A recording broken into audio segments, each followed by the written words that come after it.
এখন সতর্ক হন, নয়তোবা এই ঈদের আগে প্রতারকের খপ্পরে পড়ে আপনি প্রতারিত হতে পারেন। আজকে হঠাৎ একটা আননোন নাম্বার থেকে আমার নাম্বারে কল আসলো। অপর প্রান্তে লোকটি ছিল একটা মেয়ে। সে আমাকে বলল, ভাইয়া অনলাইনে ভ্যাকসিনের রেজিস্ট্রেশন করতে গিয়ে ভুল করে আপনার নাম্বারটি আমি দিয়ে দিয়েছি। আপনার নাম্বার এবং আমার নাম্বার প্রায় কাছাকাছি, সে কারণে এই ভুলটা হয়েছে।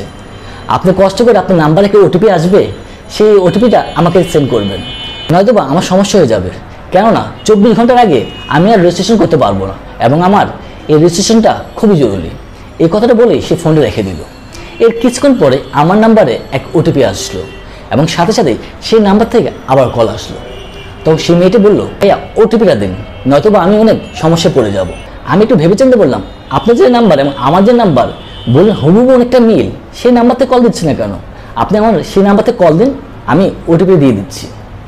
সেই মেয়েটা বলল, ভাই আমার সেই নাম্বারে ব্যালেন্স নেই, সেই কারণে এই নাম্বার থেকে কল দিচ্ছি। আমি তাকে বললাম, না, আপনি আমাকে যখনই সেই নাম্বারতে কল দিবেন তখনই আপনাকে আমি ওটিপি দিব। এই কথা বলার সাথে সাথে সে কলটি কেটে দিল। এর কিছুক্ষণ পরে আমার ব্যাংক থেকে একটা মেসেজ আসলো। সেখানে লেখা ছিল, আপনি কি আপনার ইন্টারনেট ব্যাংকিংয়ের পাসওয়ার্ড চেঞ্জ করতে যাচ্ছেন? যদি চেঞ্জ করতে চান তার ওটিপিটা ব্যবহার করতে পারেন, আর যদি না করতে চান তাহলে এই লিঙ্কে প্রবেশ করতে পারেন।